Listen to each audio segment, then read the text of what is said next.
Right sir. అయితే మనం ఇందాక అంచనా వేసినట్టు 3700 మార్క్ ఏదైతే పర్ ఔన్స్ పడితే కనుక 4000 అని చెప్పేసి ఎక్స్పర్ట్స్ అంటున్నారు. సో 4000 బిలో అయితే 3700 టెక్నికల్ కానీ మీరు అంటున్నారు. సో అదే జరిగితే టెక్నికల్గా రూపీ టర్మ్స్లో ఎంతవరకు వచ్చే అవకాశం ఉంది? మళ్ళీ 1,00,000 మార్క్ ఏమన్నా వచ్చేస్తుందా?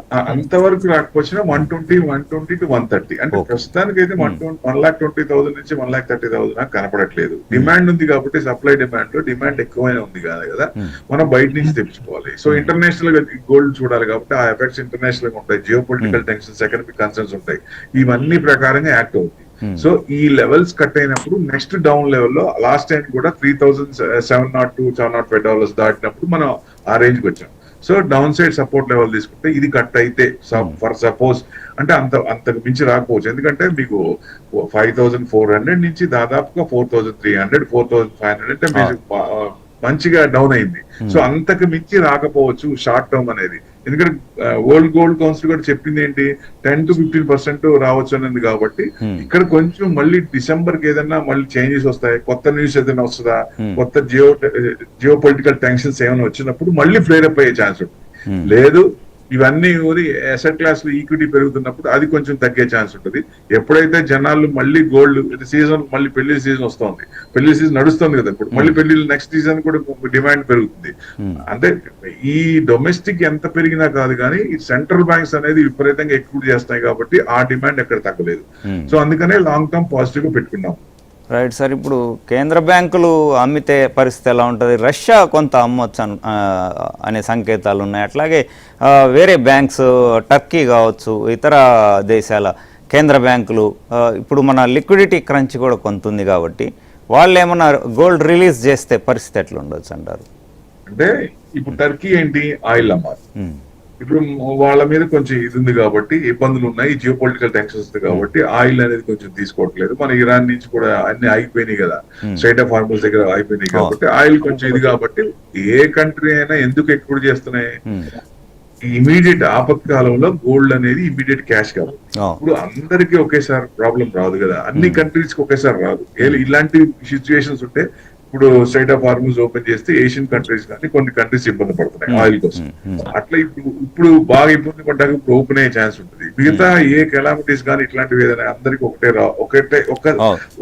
ఒకటేసారి రావు కాబట్టి సో డెఫినెట్ గా అది కొంచెం మనం తీసుకుంటే రష్యా ఎందుకు అమ్మింది, యుక్రెయిన్ రష్యా వార్ ని మెయింటైన్ చేయాలి. సో దాని అనుగుణంగా కొంచెం గోల్డ్ అమ్మింది అనుకోవచ్చు ఒక రకంగా. టర్కీ ఏమో ఆయిల్ అవ్వట్లేదు కాబట్టి, సేల్ తగ్గింది కాబట్టి వాళ్ళకి డబ్బులు రొటేషన్ కావాలి కాబట్టి గోల్డ్ అమ్మారు. అట్లా ఏ కంట్రీ అయినా ఇబ్బందులు వచ్చినప్పుడు ఆల్టర్నేట్ గా దాన్ని చూసుకుంటారు. పివి నరసింహారావు గారు 91 లో ఏం చేశారో ఆ 91 ఇష్యూస్ అన్ని అప్పుడు ఆయన చేసిన పాలసీలు కానీ ఏంటి రెపరెప ఆడుతున్నాయి అనుకోవచ్చు. ఏ కంట్రీ అయినా అదే ఫాలో అవుతున్నాయి ఇప్పుడు. అది గమనించాలి ఎవరైనా సరే. సో 100% ఆ టైంలో మనం 91 లో ఆయన చేసిన దాన్ని బట్టి మనం బయటపడ్డాం. ఇప్పటికి ఇంత స్ట్రాంగ్ గా ఉంటే నిజంగా హ్యాట్స్ ఆఫ్ టు హిమ్ అనుకోవచ్చు ఒక రకంగా. సో అదే ఇప్పుడు అన్ని కంట్రీస్ కూడా అవలంబిస్తున్నాయి. డాలర్ ప్రెషర్ అన్ని కంట్రీస్ మీద ఉంది కాబట్టి డీ-డాలరైజ్ అవుతున్న భయం వాళ్ళకున్నా బయటకి ఇంకా డామినేషన్ ఉంది కాబట్టి సో డెఫినెట్ గా కొంతకాలం ఇంకా ఉంటుంది. షార్ట్ టర్మ్ లో కొంచెం 4,000 వరకు రావచ్చా అంటే కొంచెం డౌన్ సైడ్. ఎందుకంటే ఎప్పుడైనా సరే విపరీతంగా అసెట్ క్లాస్ లో ఒక అసెట్ క్లాస్ బాగా పెరిగినప్పుడు నెక్స్ట్ ఇయర్ కూడా అంత పెరిగే ఛాన్స్ ఉండవు. విపరీతం 70% గోల్డ్ పెరగడం అంటే ఎక్కువే కదా, టూ మచ్ కదా.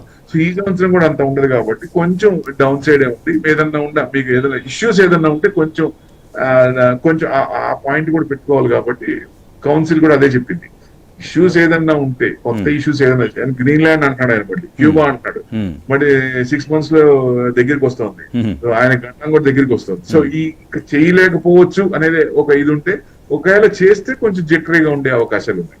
Right sir. ఇప్పుడు ఈక్విటీ మార్కెట్స్ కొంత కన్సాలిడేట్ అవుతున్నాయి, మెల్లిగా అప్ ట్రెండ్ అనేది కొంచెం సిగ్నల్స్ వస్తున్నాయి. సో ఇన్వెస్టర్స్ బంగారం నుంచి అటువైపు కావచ్చు, బాండ్ల వైపు ఏమన్నా షిఫ్ట్ అయ్యే అవకాశం ఉందా? Equities, bonds. అవును, మన ఆర్బీఐ తీసుకున్న ఆపరేషన్స్ ప్రకారం బ్యాంకుల్లో డాలర్స్ ఇప్పటికి వచ్చే ఛాన్స్ ఉంది. ఇప్పటికే $3 బిలియన్ ఆర్బీఐ తీసుకున్న తర్వాత $3 బిలియన్ బ్యాంకులు వచ్చినాయి. ఎందుకు అంటే వాళ్ళకి FCNR లో వాటిలో కానీ బాండ్స్ లో కానీ ఇన్వెస్ట్మెంట్ చేసినప్పుడు ఏదైతే ట్యాక్స్ ఉందో కొన్ని వాటి మీద 0% చేశారు, కొన్ని వాటి మీద 3.5 నుంచి 1.5% తగ్గించారు, ట్యాక్స్ తగ్గించారు. అసలు యాక్చువల్ గా ఇప్పుడు పరిస్థితి ఏంటి, ఫీడ్బ్యాక్ తీసుకుంటున్నారు long term capital gains, short term capital gains కి ఎస్టీటీ ఏంటంటే అంత దారుణంగా పెంచారు. 200 కోటి రూపాయలు ఆప్షన్ చేసిన వాళ్ళకి 200 ఉంటే 5,000 పడుతుంది. టూ మచ్ ఛార్జెస్ కదా. అంటే ఎవరికైనా సరే ఒక 10,000 20,000 ప్రాఫిట్ వస్తే మొత్తం గవర్నమెంటే తీసుకుంటుంది. ఇక ట్రేడింగ్ చేసి ఏం ఉపయోగం?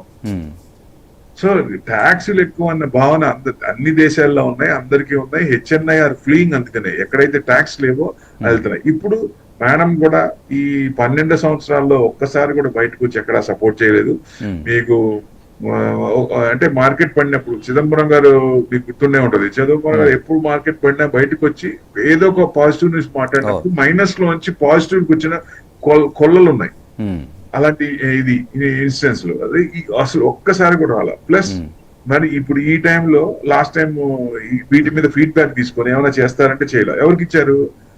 FIIs కను వాళ్ళకి ఇచ్చారు. సో ఇప్పటికీ వాళ్ళ కార్పొరేట్ రిడక్షన్ ట్యాక్స్ 2019 30% 22% చేసాము. అప్పుడు వాళ్ళు ఇప్పటిగా వాళ్ళ డాలర్స్ అన్ని మనకు వచ్చినాయి. ఏది ఈక్విటీలో FPI కానీ FDI కూడా తగ్గుతుంది. ఇప్పుడు కంపెనీస్ లో FDI ఫారెన్ డైరెక్ట్ ఇన్వెస్ట్మెంట్స్ కంపెనీలో పెట్టింది కూడా వాళ్ళు వెనక్కి తీసుకుంటున్నారు. హై వాల్యుయేషన్ ఉంది, ఇక్కడ ట్యాక్స్లు ఎక్కువ అనే ఉద్దేశంతో ఇప్పుడు గవర్నమెంట్ 80% పునరాలోచిస్తుంది, ట్యాక్స్ తగ్గిస్తామని. వాళ్ళతో పాటు ఇండివిజువల్ గా కూడా ట్యాక్స్ తగ్గిస్తారా అంటే అది తగ్గిస్తే మార్కెట్ బాగా ఫ్లరిష్ అయ్యే ఛాన్స్ ఉంటుంది. ప్లస్ ఇంకోటి అది మనం కరెక్ట్ అని చెప్పలేం కానీ మేబీ పోర్ట్ఫోలియో కూర్పు ఉంది కాబట్టి సో డెఫినెట్ గా తొందరలోనే మేడం ని ఎడ్యుకేషన్ సైడ్ పంపించి పీయూష్ గోయల్ గారిని ఈ పోర్ట్ఫోలియో తీసుకొస్తారని ఎక్స్పెక్టేషన్.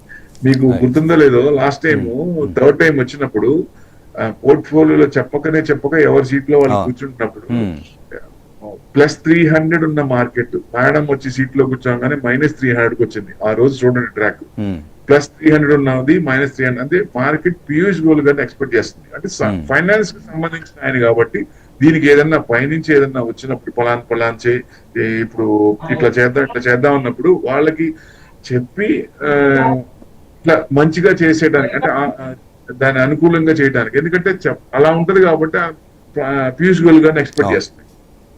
సో డెఫినెట్ గా ఇవన్నీ జరిగినాయి అనుకోండి, వార్ ఆగింది అనుకోండి, INR తగ్గుతుంది. సో ఇవన్నీ పాజిటివ్ కదా. ఇప్పుడు దాకా మనం ఏమనుకున్నాం, అమ్మ ఆల్ టైమ్ హై రాదేమో ఈ సంవత్సరం, 26,300 రాదేమో, ఈ సంవత్సరం ఇబ్బంది పడాలేమో అనుకున్నాం. కానీ ఇప్పుడు చిన్నగా హోప్స్ అనేది పెరుగుతుంది. సో పర్సెంటేజ్ ఆఫ్ ఇది పెరుగుతుంది. సో మళ్ళీ నెక్స్ట్ ఫైనాన్షియల్ ఇయర్ కి మేబీ March 31 కి 30,000 నిఫ్టీ టార్గెట్ పెట్టుకోవచ్చా అంటే పెట్టుకోవచ్చు అనేది మొన్నటి దాకా ధైర్యంగా చెప్పలేకపోయాం. ఇప్పుడు కొంచెం ధైర్యంగా బయటికి చెప్పగలుగుతున్నాం.